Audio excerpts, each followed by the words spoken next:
You're listening to an episode of the Abigail Pugh podcast with, you guessed it, Abigail Pugh. I'm an introverted mama who took my online business from 0 to 7 figures in 15 months selling my own digital products on social media. And guess what? I did it all with my 3-year-old daughter no less than 3 feet away from me at all times. Now I'm bringing you everything I've learned about building a wildly profitable online business that supports your life while allowing you to truly live it. Get ready for raw, honest conversations with entrepreneurs making thousands per month selling their own digital products and people just like you who ditch self-doubt to create the life they've always wanted. If you're ready to make more money, have more impact, and still have time for the things that matter most, you're in the right place. Grab your sneakers, head out on your hot girl walk, and let's dive in. Today's guest has the official title of social media educator, but I know her as the girl who taught me how to armpit fart with a straw. And yes, I did try it after watching her reel about it. My daughter tried it too, and it's like one of her favorite tricks now. But she is also someone who I recently got to meet and pretty much like instantly became business besties, whatever you want to call it. Like instantly, I jived with her. I loved her. She was the same off camera as she is like on her Instagram and on her social media. And I don't know, I just love meeting people like that. So without further ado, welcome to the show, Jera. That was maybe one of my most favorite introductions ever. That was wonderful. I'm so happy to be here. Thanks for having me. Yeah, absolutely. So if you guys don't know Jera, she's on Instagram, TikTok, all the things as Jera Bean. And I've always been curious, is Bean your middle name or is that just like a nickname? You know, I really wish it was my middle name. My middle name is the most basic name ever. It's Marie, which like there's so many memes about. I'm like, how are we all having the middle name Marie? So Bean is actually a nickname that my mom has always had for me. She's called Bean, JB, Jera Bean, JB for short.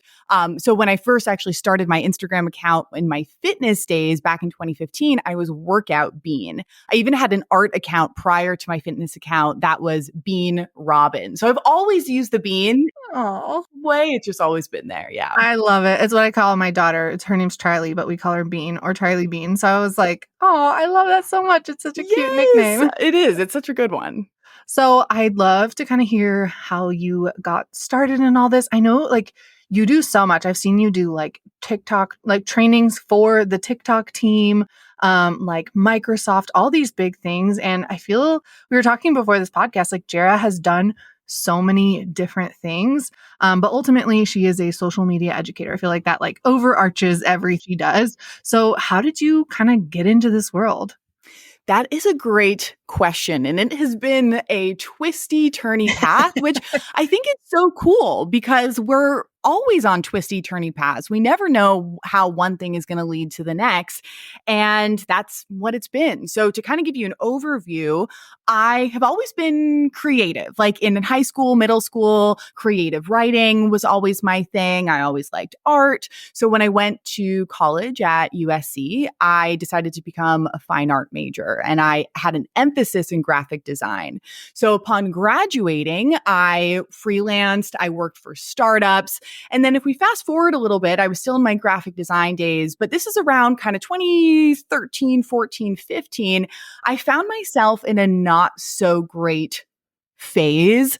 There were several things compounding on top of each other. So for example, I realized at the time I was struggling with social anxiety. So fortunately, I started to see a therapist for that, but that was a big thing. I didn't really have a lot of solid friendships. And I found myself at a job that was extremely manipulative. I parted my hair one day. I was at a WeWork and there's like a little bald patch on my head from hair falling out. And I'm like, oh, that's not good. Not a good sign. So I bring all this up to really set up how social media began for me, which was April 4th, 2015. I remember the day very specifically because I needed this like positive force in my life. And I don't know if I necessarily labeled it at that time, but obviously there was something working to kind of push me towards a positive outlet, which was fitness. So I downloaded this workout program, BBG by Kayla Itzinas, created that Instagram account April 4th, 2015 to hold myself accountable as I did this program. And that just changed everything for me. I fell in love with fitness. I fell in love with social media. I started to grow a following pretty quickly, which back then, I mean, today it's a huge deal, but back then it was like a really, really big deal. I became like within a year became an Adidas global ambassador when like the influencer thing started to get more popular and like become an actual real thing. I became a Soul Cycle instructor. So fitness was my thing. I did end up leaving the fitness world in 2018 to pursue more of a lifestyle content creation, influencing, but it really was kind of this lost period where I no longer had fitness as my main identifier. And that was like what defined me for so many years on social media. But once again, this kind of rockiness led to something solid. So at the end of 2019, hired a business coach, and that's how I began to develop my social media coaching and education business. So that was like day one. At the end of 2019, I launched in early 2020 a group coaching program called the Social Media Saloon. I ended up running that for 3 years. I had 7 cohorts. It was a really successful program. Retired it for the time being, but there might be something coming back. In the group coaching program area. But just the last thing I'll throw in there to give context is COVID, of course, happened in, 2020, and we're all at home. And that's when I first started my group coaching program. So I was promoting, on stories as I do, the things I'm doing and shared my program, shared the results, and people started to notice. So I started to get invites to speak in other people's group programs. I started to get invites and requests to speak at digital conferences. And so 2020 was the intro to like the launch of my speaking career, but it was all digital. But then since I had that foundation of like digital speaking, I've never said that before, digital speaking, when things started to open back up, that turned into more in person. So fast forward to today, I'm a social media coach, educator, speaker. I work with people one-on-one. I have group programs. I have courses, speaking, workshops, presentations, you name it. So that's me in a somewhat nutshell. That was a long nutshell. No, I love it. I always love knowing a little bit about like who you're listening to. It's fun to see like where you came from. And side note, Jera was at the Stan Store Mastermind, the $1 Million Mastermind, and she was a speaker there as well. And I don't think I've ever like been as glued to someone. Oh, thank you. As, I don't know. It was just like so interactive. And like I said in the intro, Jera is the same person online as she is in person. Like obviously better in person because you get to like, see her and like just feel her energy. But I just loved it. And we're going to talk a little bit about what she talked about at the Stan Store Mastermind. I convinced her to talk about it here too, because it's literally so good. And I just had never heard that perspective. And it all made so much sense. But I'm curious, like a little bit kind of nosy, what part of your business is like the highest revenue generator? So like, I know you do speaking, I know you do some digital products, I know you do like you do a lot of different things. And like, she does a lot of like paid sponsorship things too, like influencer style. But like, which one would you say is like the biggest revenue driver, I guess, or what brings in the most revenue? Yeah. I don't know why it took me so long to say that. No. It's so to give like a little perspective, I think it's helpful to hear. I would say from 2016 to 2022, brand partnerships, hands down. So even when I had pivoted into what I do now, I would say brand, or maybe up there with some other stuff, but it was still super, super high. Things have really changed for me with brand partnerships. Not with my doing, like not by my choice. They have really decreased since 2023. Some other creator friends say the same thing. Other people aren't experiencing that. Some people get a ton of stuff. So I'm very glad that I don't have all my eggs in one basket, which is actually what originally propelled me towards seeking something else in that 2019 year of like, oh my gosh, am I going to be, a 50-year-old doing brand partnerships? Maybe it's possible, but I want to secure something else. Yeah. So that has really decreased. And I would say while I was running the social media saloon for those 3 years, that was definitely the highest thing. Now, very transparently, for about, I would say, I wanted to say 1 year. It's probably been closer to 2 years now that I've really kind of taken a step back to reconfigure my life, reconfigure my business, because things became wildly unsustainable, like burnt out to a freaking crisp, Yeah. like the lowest of lows. And I'm like, I can't go on like this anymore. So I'm still very much in that. I wish I was further along in terms of like, oh, I have it all figured out now, but I'm rebuilding my product suite. I'm going to launch a group coaching program, hopefully in 2025, that's more sustainable for me and also better for my students as well.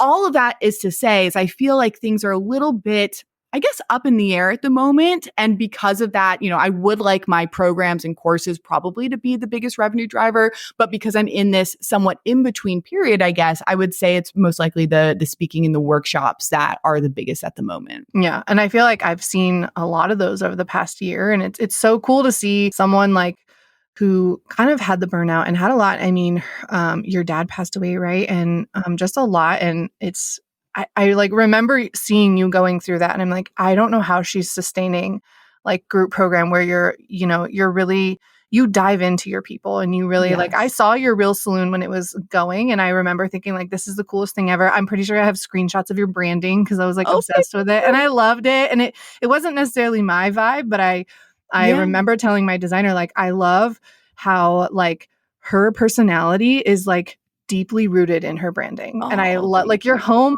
doesn't match your branding perfectly, but like your home kind of does. It does actually.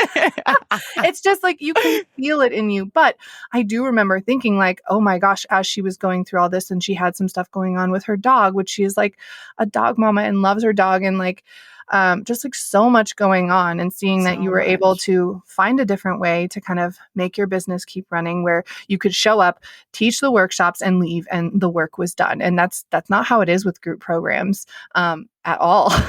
It's very like you're very involved and they're great and you can get your students really good results. But can you kind of tell us a little bit, just talk us through kind of how you got through that burnout? I know I feel like you're still getting through it. And I love seeing you kind of get to the other side and like even seeing you in person, just, I don't know, I felt your energy of like, okay, she's almost through this. But I know a lot of people are going through like hard life things and burnout. And I don't know, I'd love to hear a little bit about what you've been doing to get through it because it's a lot. It is. It's so hard. And you're right. I have to give myself a little bit more credit. Like I think I just said something to the effect of like, I wish I had it a little bit more figured out. It's been 2 years, but I've also had, as you've hinted at, a really tough couple of years.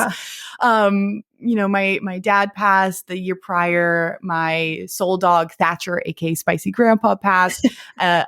Actually, the day after my dad passed, we had to put our other dog Wooly down. It's just been like loss after loss on top of all of the burnout as well. So I need to have a little bit more grace with myself that it's a lot. So in terms of sort of figuring this out and breaking through it, it's not something that's happened instantly. I think, sometimes we expect ourselves to snap out of it or figure it out in a week or feel better tomorrow. Like things take time. And I want to give permission to anyone, whether you're struggling with burnout or loss or whatever it may be. It's okay if things take time. You're not doing it wrong if your healing or recovery or change or transformation is taking time. So for me personally, I actually sought out a decent amount of outside help.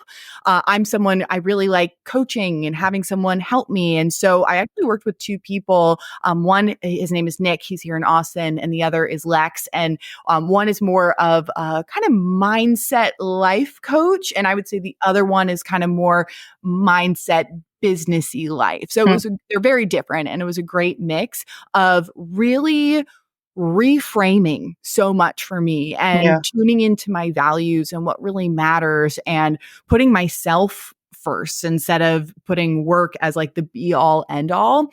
So that's been really, really helpful. And even just little things, like it sounds so simple, but just getting out every day and walking my dog in the morning or taking a painting class and expressing myself creatively, like finding these pockets either every day, like that walk with my dog, or finding little things that are pockets within, the month, like the painting class, to detach myself from work and really kind of figure out who I am. Because I've been very, I don't want to say detached. I think I've been like disconnected from Yeah. that for a while. So it's been a rediscovery of who I am. And perhaps it's even been more than that, more of that rather than actually just like the business. It's been more focused on me if I had to really choose one.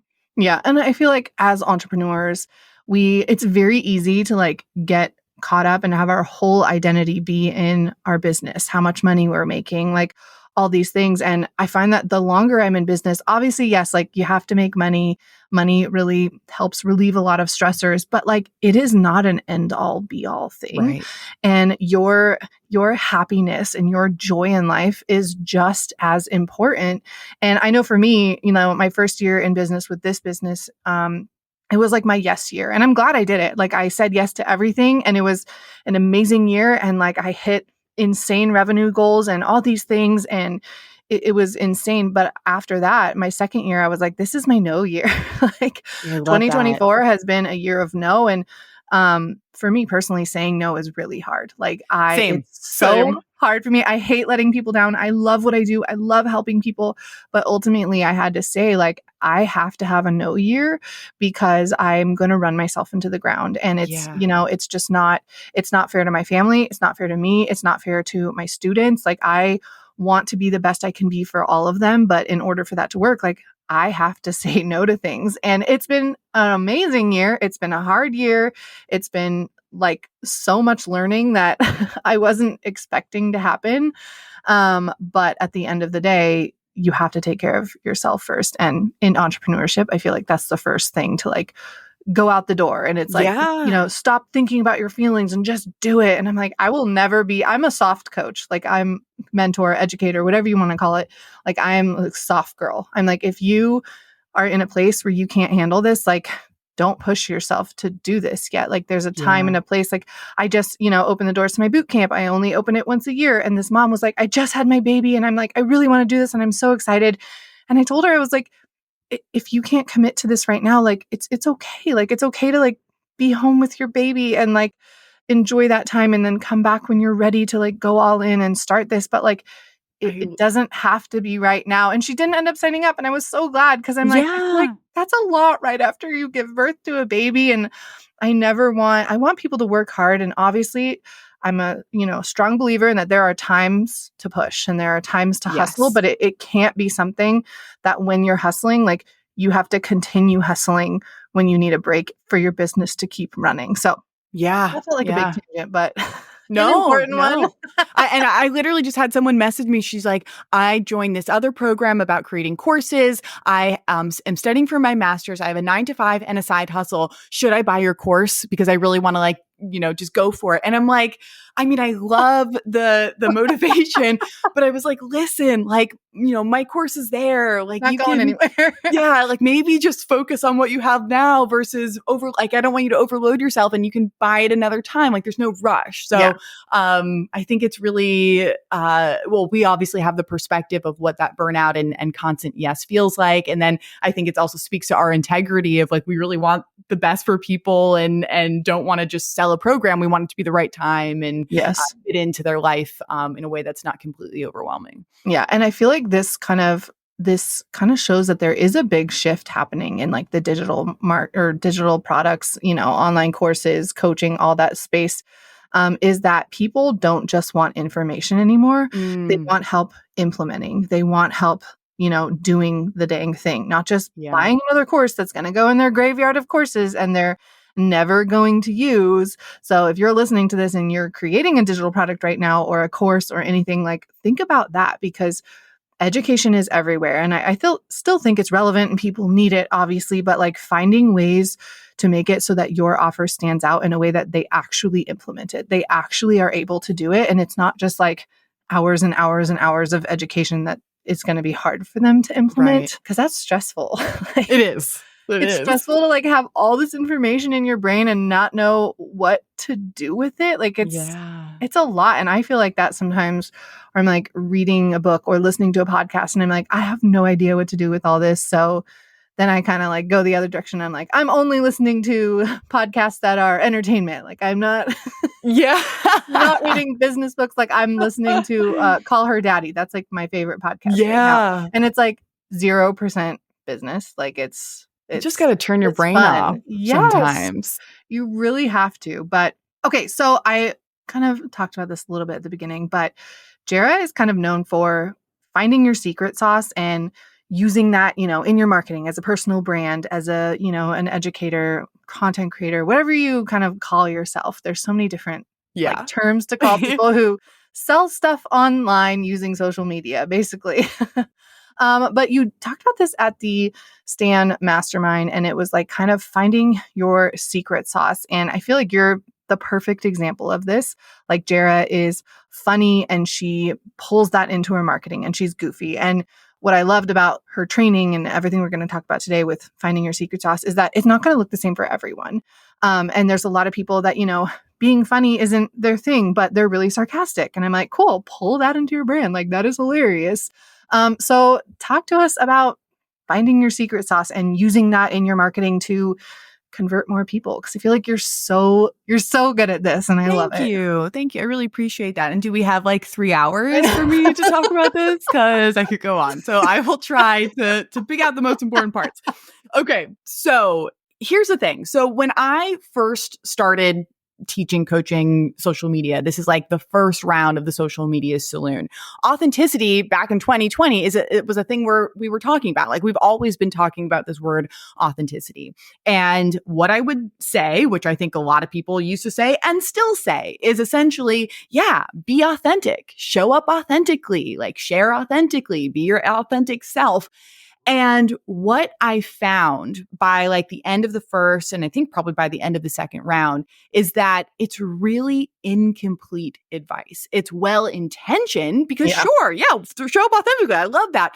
But when you tell that to someone and then they go to sit down and think of ideas, or they go to press record or whatever it may be, there's a huge block. Because how do you actually show up authentically? We have to take the real life version of you and somehow translate it to a digital version, and something in that transfer either just doesn't even go or it doesn't feel right, whatever it may be. So I noticed this really big block for a lot of people. What I started to do was develop a framework for showing up authentically that could easily be translated into social media content. And I don't even, like, I was still even tweaking the framework this year, like probably for 3 years now. It's been in sort of revisions as I apply it and see how people's brains work and all that. But where it's at right now, it's called the 4 quadrants of secret sauce. Okay, you guys, this is the time to go get a pencil, a piece of paper,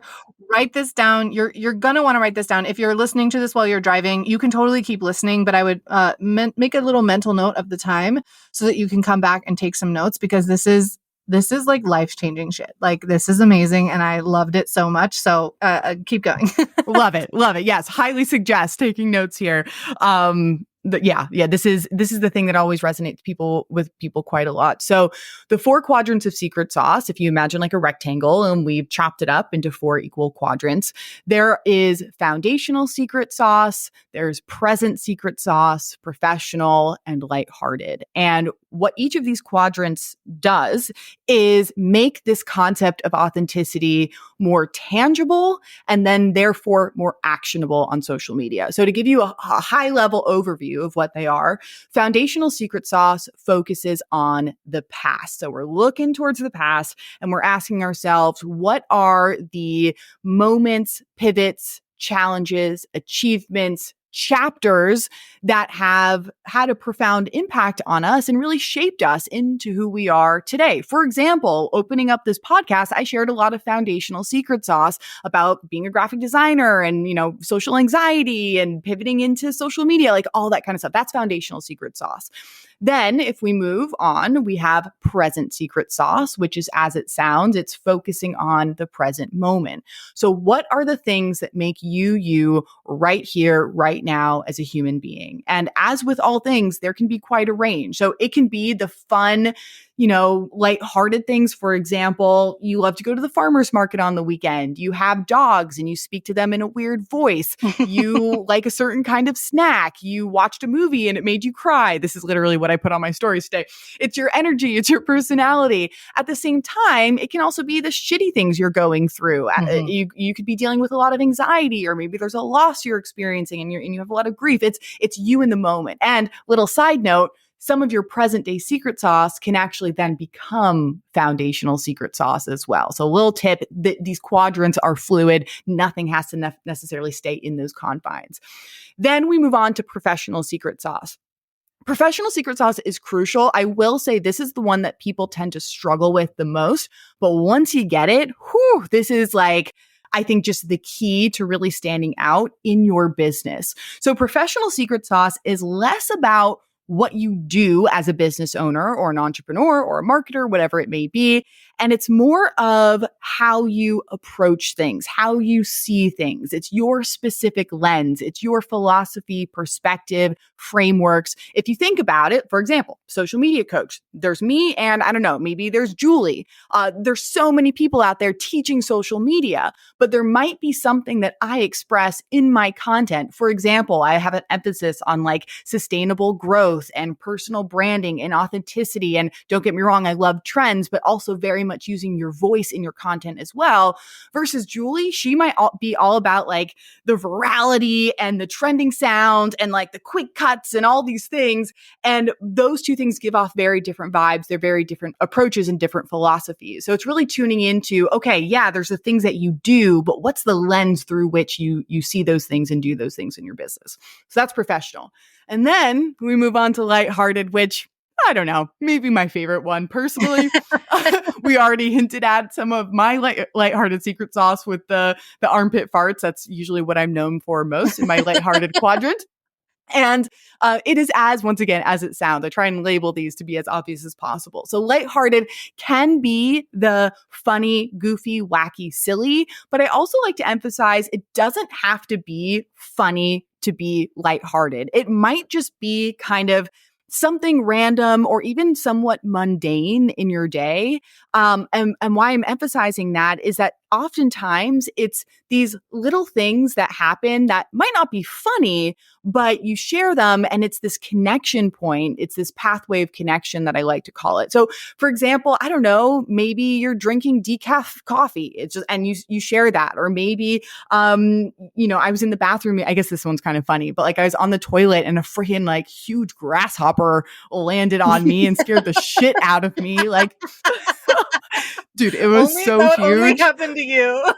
I know. I'm like literally sitting on the toilet and this thing falls on me and I flip out, and like I put a photo of it on my stories. It's like the size of my thumb. It was wild. Gosh. Anyways, that's a little obviously on the silly side, but these things that just kind of happen in your day that you might think, oh, that happens to everyone, or everyone knows about this, or what I hear the most is no one's going to care about this. But what I find is when we share the everyday, the routine, the mundane, or the silly, wacky, goofy, those are oftentimes the thing that they get the most response because they're the most relatable, or people have something to connect with and say something about that. So those are our 4 quadrants: foundational, present, professional, lighthearted. And this gives you this structure of these different ways through which you can show up authentically. And the last thing I'll say before I shut my mouth, because I can go on for a long time about this, is that this also gives you choice.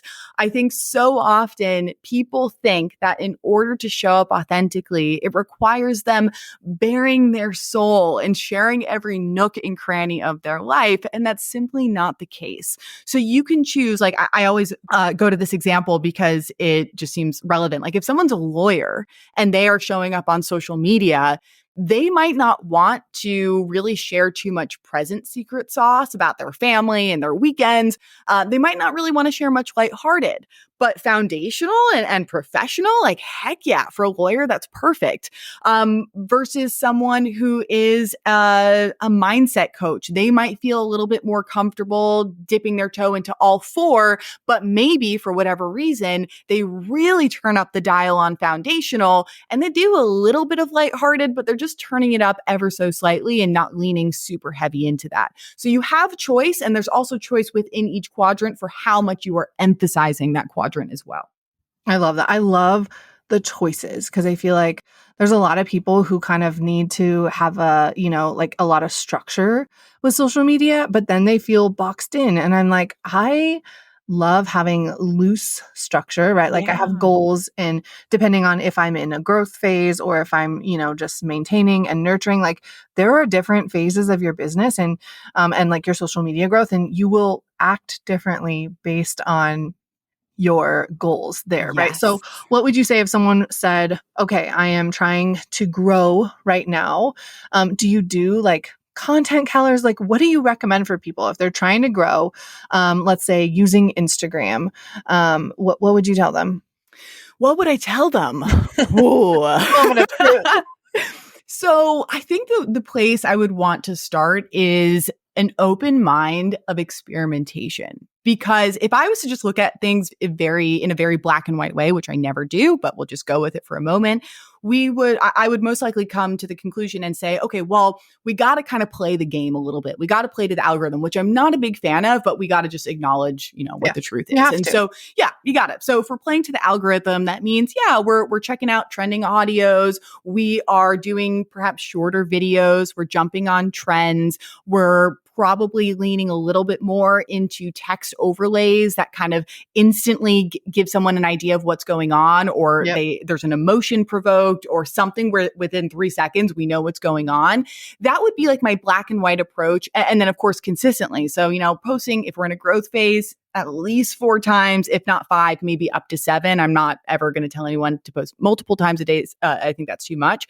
But here's like my caveat. So I really prefer experimentation because that allows us to not just apply this cookie cutter approach of what I just described, which could work. But for example, I've been working with a client for several months now, and her best performing content is her talking to camera content with no audio. Some of them are 60 seconds. Some of them are 90 seconds, but hands down, those are the ones, if you historically look over the last few months, do the best. But there's no way we would have come to that conclusion if we didn't experiment with different formats. So let me ask you with that girl, was she good at those when she first started?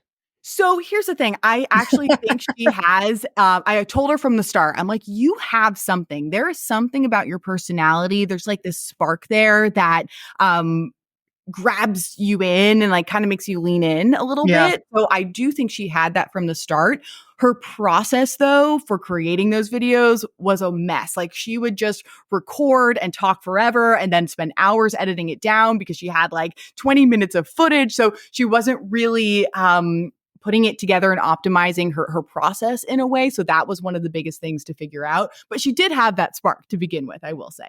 I feel like some people have that like talking to camera, and when you do, lean into that more. But if you don't, like you don't have to lean into that. Like you can lean into what you're good at. And I've had people literally grow their account with like hardly ever talking to camera. I always tell them, I think it's important just to connect with people and for them to hear your voice, but like you can do voiceovers, you can do a talking head video where it's like shorter, like it doesn't have to be, the main piece of content, but it's such a good point that like you guys never would have known that those would perform the best if she wasn't trying them and doing them. Yeah. And just to your point, I will say, because I wholeheartedly agree with that. I do think voice every now, at least a little bit, because we want to actually connect to you as a human, not just, the content idea, which is maybe communicated through text overlay. But I agree 100% with what you said. And it goes back to this point that I always come to where, once again, social media is not black and white. There's not one right way and one wrong way to do things. And for every single person doing it one way, there is absolutely an example of someone doing it the polar opposite who's finding success. Like there's this one girl right now who well, I feel like she's blown up recently, but she does I think she's a therapist or maybe a mindset coach. And she does these talking to camera videos and they're getting like 500,000, 1,000,000 views. Like it's wild. It goes against all of the, trending audio that we hear. But at the same time, I can think of plenty of people who are really strategically really strategically using trending audio really well and conveying their brand and providing value. So there's no right or wrong way. And that's the beauty. We get to figure out what works for us. We get to experiment and really figure out, what works for us and our brand and our goals. Yeah. And I feel like trends, since you can jump on them so quickly and like the idea is almost already there, you just have to apply it to yourself. I feel like they're really a fun way to learn what you're good at, what you enjoyed, what people resonate with. Like I have a product called Rich Girl Reels, and like a lot of it is when I do them live, at least it's trending audios, and not all of them are trends, but it's a lot of them learning how to talk to their customers through trends. And then they get these light bulb moments of like, wow, I didn't realize like that's what they wanted to hear. So then they can like pull from that and create other types of content from that. And so for me, trends and trending audio was just always a really fun way to like learn how to get my point across. And I should also say like the year that I was growing my Instagram to kind of where it is now, like that first year, I was dealing with a lot of chronic illness and detoxing from mold poisoning and like all these things. So like talking head videos were not something I had the capacity to do. So I kind of learned how to do it another way almost. And it was just really, I don't know, it like gave me the permission to grow how I needed to grow. And I think something that's so easy to do on social media is like hear, a educator or a guru or someone say like, this is the only way to do it. And I'm like, those words will never come out of my mouth. Like saying that this is, unless it's like something that's toxic or, very unethical, obviously like that's not what I'm talking about. Right. But when certain people are like, this is the only way to do it. And I'm like, no, it's not. There are so many different ways to grow. And like, I had to find a way that was sustainable for me to do it. I couldn't do what everybody else was doing. And I don't want to.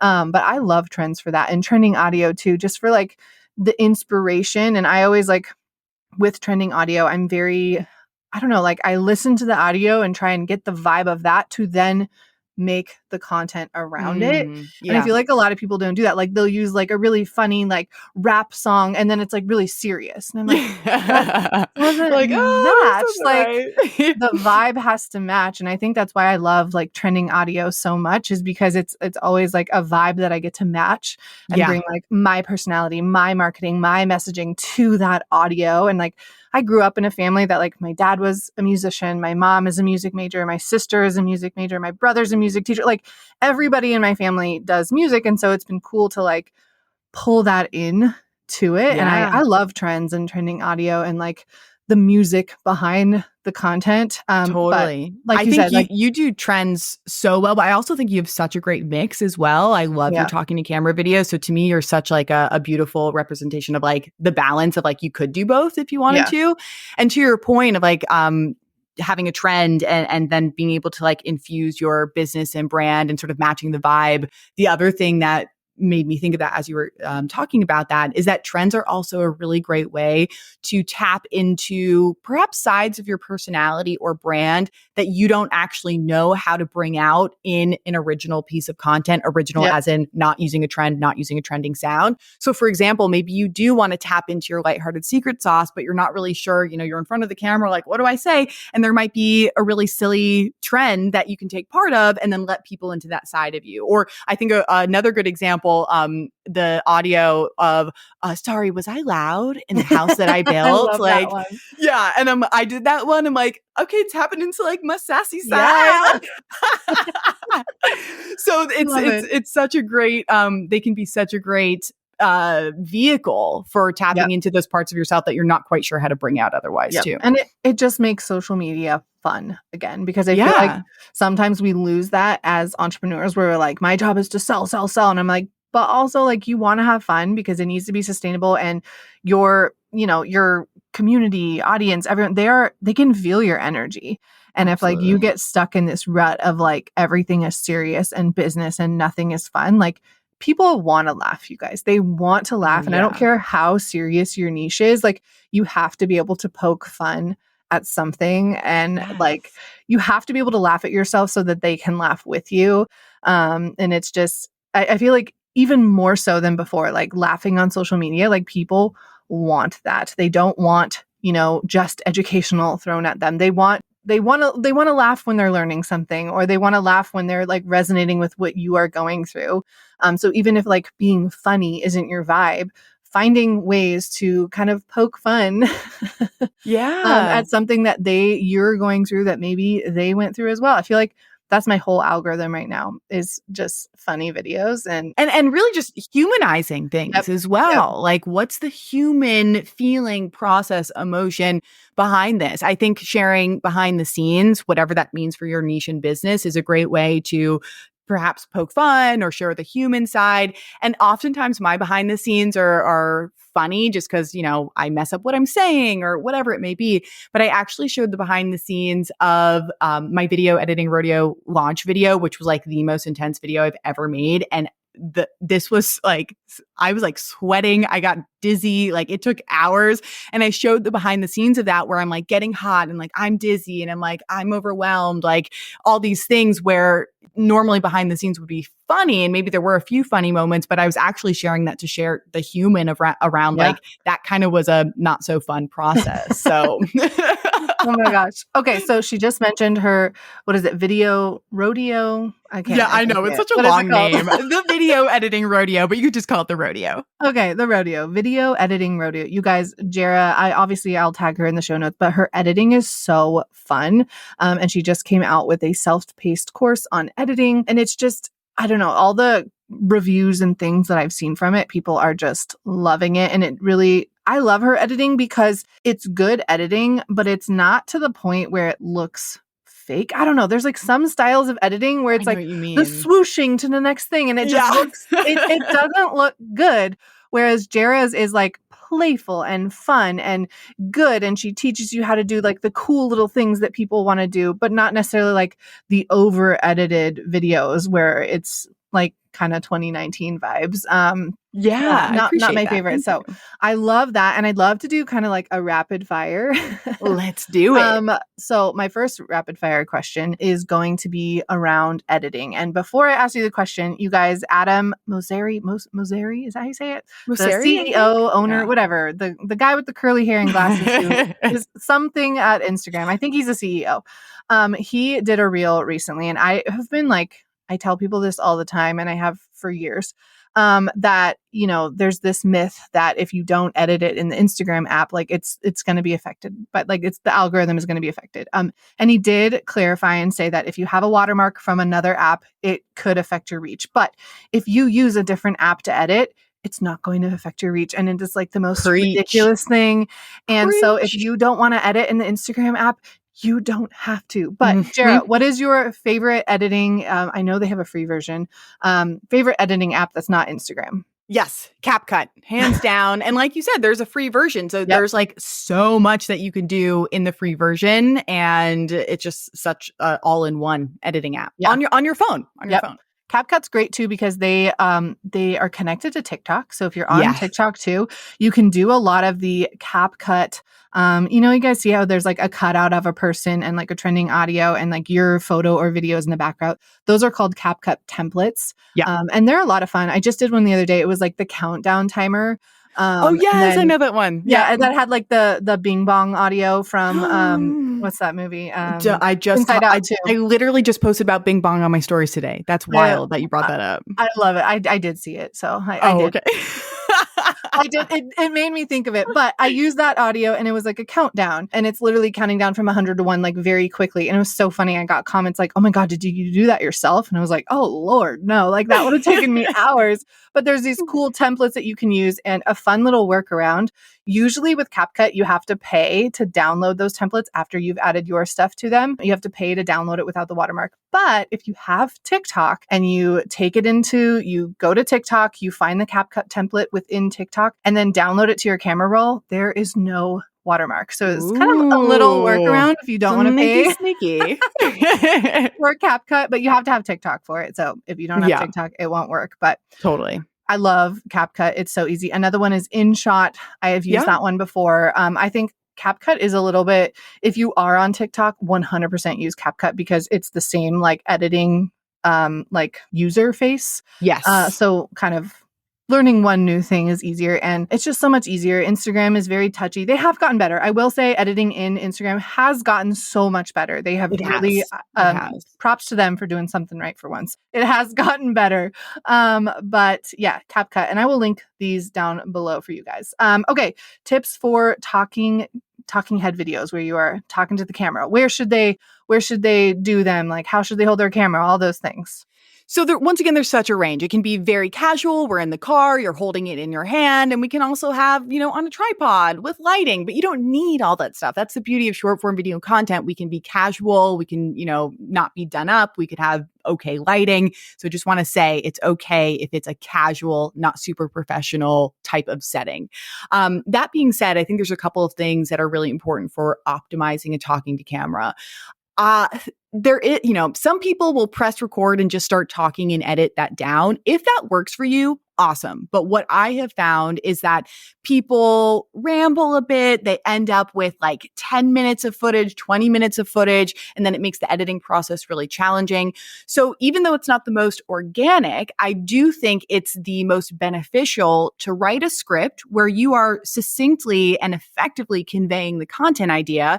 And then when you talk to camera, just press record and record each line one by one.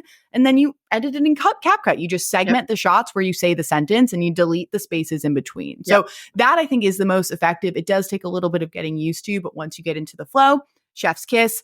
And within that, editing out all the pauses, all the all the filler words, that kind of stuff.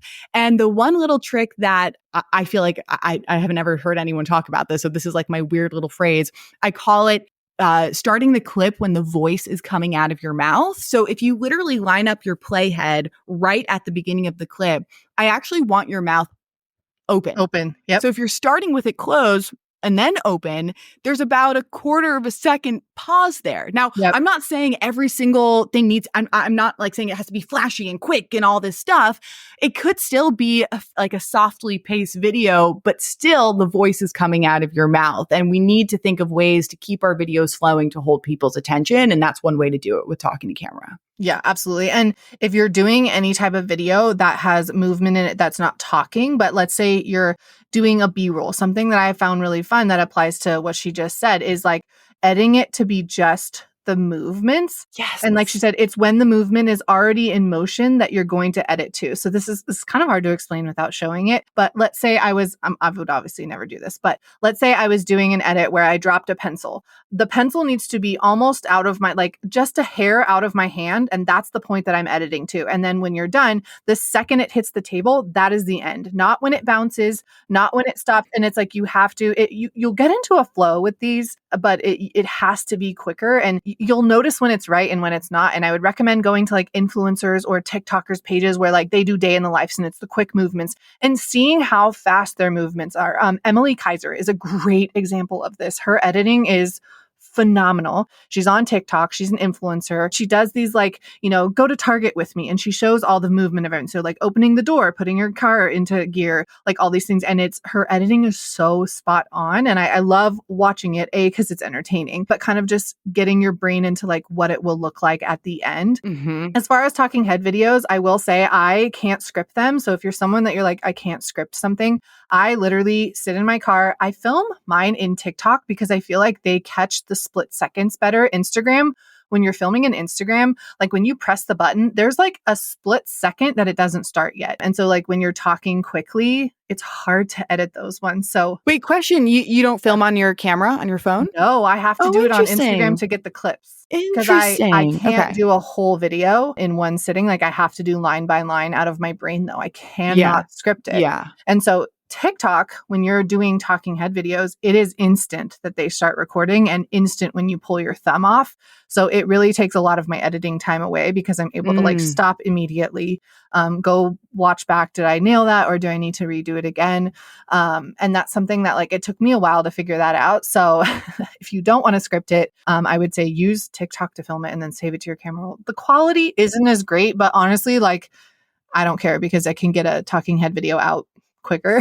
Yeah. Yeah. I mean, honestly, it's always about finding your process and what is the Yeah. process that works best for you. That's what it all comes down to. Yeah, absolutely. Okay, what's a technique you don't hear other people talking about when it comes to editing? One thing that comes to mind is layering voiceover. I feel like this isn't talked about enough, and this goes back to what I was talking about with keeping the video flowing. So, if you're recording voiceover, what I find, actually, let me take a little step back.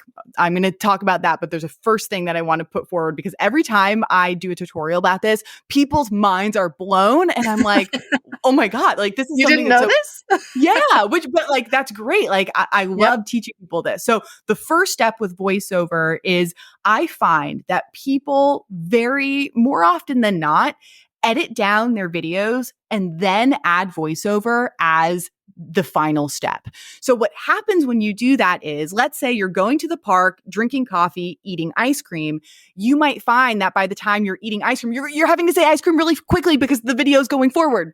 So what I recommend is, as you are editing, record your line of voiceover and then match up the shot to that. Now, I'm not saying, it has to match up perfectly as to what you're saying, ice cream and saying ice cream. If you can, that's ideal. But the more that you can kind of do your voiceover as you are editing, the more it's going to flow because you don't have to speak faster or slower. Now, the next thing, which is originally what I was going to say, is layering your voiceover. And what I mean by that is, as you record a sentence, for example, I went to the park. Okay, that's one clip of voiceover. Now you press start again, and I saw a cute dog. What I'm going to do is lower the second line of voiceover to a different track. So there's like two pieces of voiceover. And then I'm going to take the very first sentence and the very second sentence and overlap them ever so slightly. So the very, very last word ends as the very, very beginning of the first word of the next sentence begins. So if you can match up your voiceover to your shots so that it flows nicely and the pace is good, and also layer your voiceover ever so slightly, it's going to create this really dynamic piece that just keeps the video moving and keeps people engaged. I love that. I love layering. It's such a fun thing to do. It really is. It is. You feel like you're like a movie editor when you're doing it. I know. CapCut makes it really easy, you guys. It does. Okay. I know that, with Instagram and TikTok, anywhere that you are doing short form content, like it's super important to hold people's attention, right? Like the turnover time on somebody watching your reel is so fast. So what are a few fun ways that you use to kind of hold people's attention in your videos? Couple things come to mind. I think first of the triple threat hook. So what are the three things happening at the very beginning of your video? It is what you say, it's the text overlay, and it's whatever's happening visually. So maybe sometimes I just think about the shirt that I'm wearing. It's like a fun, bright shirt versus like, plain black shirt I'm wearing right now. It can just be something you're wearing. It could be the background. It might even just be motion of your phone. So this is something pretty common we see. Someone might be placing the phone down as they start talking, or maybe it's a shot of B-roll, but there's sort of a flick of the hand before the shot begins. So something visually happening. So that's a triple threat hook. Something else that comes to mind are different types of overlays. So if I am explaining something and there's a visual reference that I can give, I'm talking about my influencer days and the fun photos I used to take. I can take one of those photos and overlay it on top of my video to show that. And then sometimes add a little fun sound effect as well. That's something I've been experimenting with a little bit more. The last thing I'll say is, and there's so many ways to do this, but pattern interrupting. So rather than keeping the visual the same the entire time, is there something that you can add in, like an overlay, like a jump cut, like, you're in a different outfit or in a different environment, or maybe if you're in the same environment, are we just slightly angled in so that it's closer? It doesn't have to be something super fancy, but pattern interrupting is some sort of change in the visuals to hold people's attention. So those are the few things that come to mind.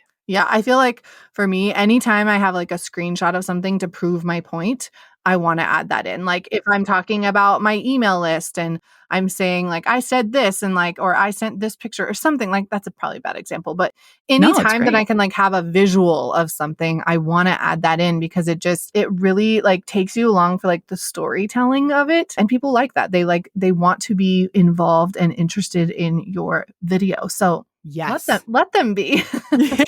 Okay, do you have a favorite transition that's like easy for beginners? I know I always like anytime I get my hair done, I always do a hair transition because it's just easy. I don't get my hair done a whole lot, but it's nice. And then I have all these fun transition videos anytime I want. Yes. But that's like my go-to easy transition. Do you have one for maybe like beginners that don't do a lot of transition videos? Yes. So I actually break this down in the course because the way I see it, there are beginner transitions, intermediate, and then Yep. there's definitely advanced ones. When it comes to beginner transitions, the way that I see it is it's anything that you are using to completely fill the frame of your phone. So for example, if I'm looking at my phone screen and I take my hand and I put it all the way up to the screen and then I pull it back, that's filling the frame.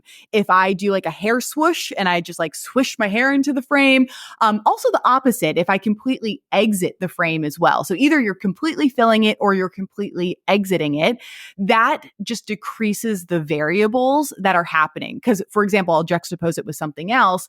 If I am in a room and I'm snapping my fingers and changing outfits, well, in that transition, which is a little bit more towards the intermediate side, in that second shot, my feet need to be in the same position. The background needs to be the same. Hopefully, the lighting is the same. The shadows haven't changed. I'm nailing the movement of the snap. So there's a lot more that you have to consider in that type of transition compared to completely filling the frame with your hand, with a makeup brush, with your hair, with a coat, whatever it may be. So if someone's super beginner with transitions, I would start with those, get more comfortable, and then progress to something a little bit more intermediate.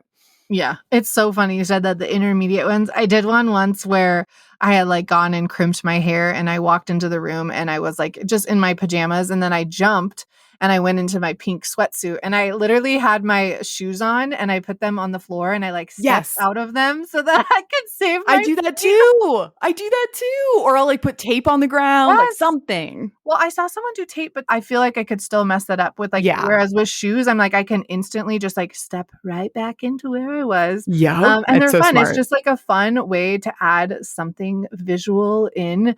Um, and sometimes, honestly, like my transition, like my text doesn't change. It's literally just some fun way in the reel for someone to like have something change within it.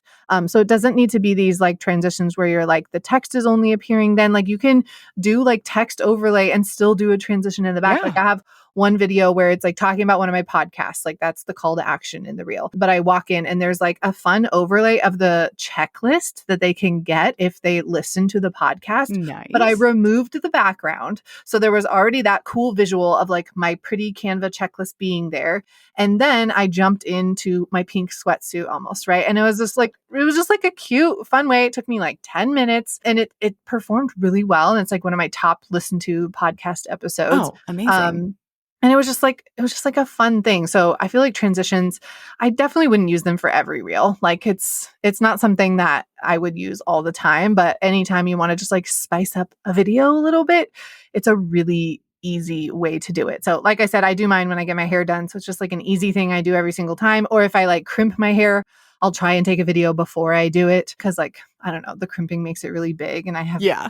big hair already. So it just like adds a fun visual. So Totally. this was so much fun, Jera. Thank you so much. Before we go, I'd love to hear from you. If you were talking to someone that was like new to kind of editing a little bit more, not more intensely, but like doing more than just B-roll videos, what would be like the one thing you would have them try with editing or the type of video that you think they should try first? Well, first, I just want to say, like, the biggest piece of advice, just mindset wise, that I give to people is just because it's hard doesn't mean you're doing it wrong, or just because it's taking a long time doesn't mean you're doing it wrong.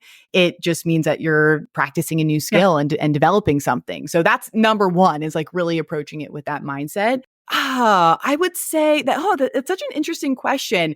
If they're kind of getting past maybe perhaps like the simple B-roll, Something, I mean, my answer might change tomorrow, but something I might suggest is editing to the beat. That's a whole module in the course actually is figuring out how to time shots to different types of music. So once again, creating that dynamic feel. And there's something so like just crispy and satisfying when you're editing to the beat. And once you know how to do it, like it's actually not that hard. So that might just be a fun creative challenge to try something different outside of perhaps the standard B-roll.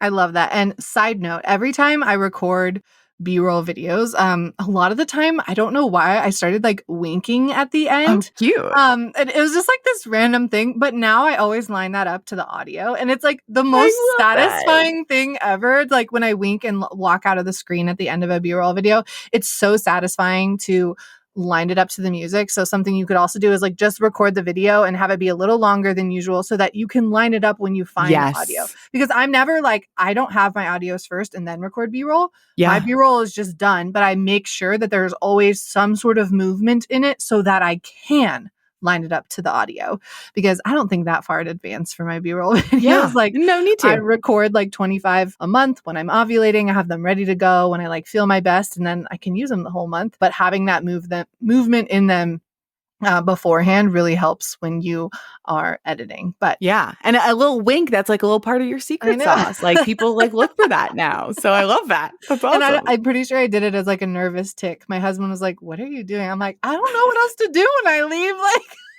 me with the peace sign. I'm like, yeah, I know. I like the kissy face. Oh my God. Nope. Oh my gosh. Well, this was amazing, you guys. You can find Jera over on Instagram at jera.bean. I will tag everything down below. I will do her video editing rodeo course down below as well. If you are looking to get into more of the editing side, like she is your girl. She's the best. And Jera, thank you so much for coming on to the show today. Thank you for having me on. This was a blast. Absolutely. Bye, guys. Thank you so much for hanging out with me and my guests today. If you learned anything from our episode, I would love it if you could share it over on your Instagram stories and tag me at Abigail Pugh. Until next time, love you, mean it.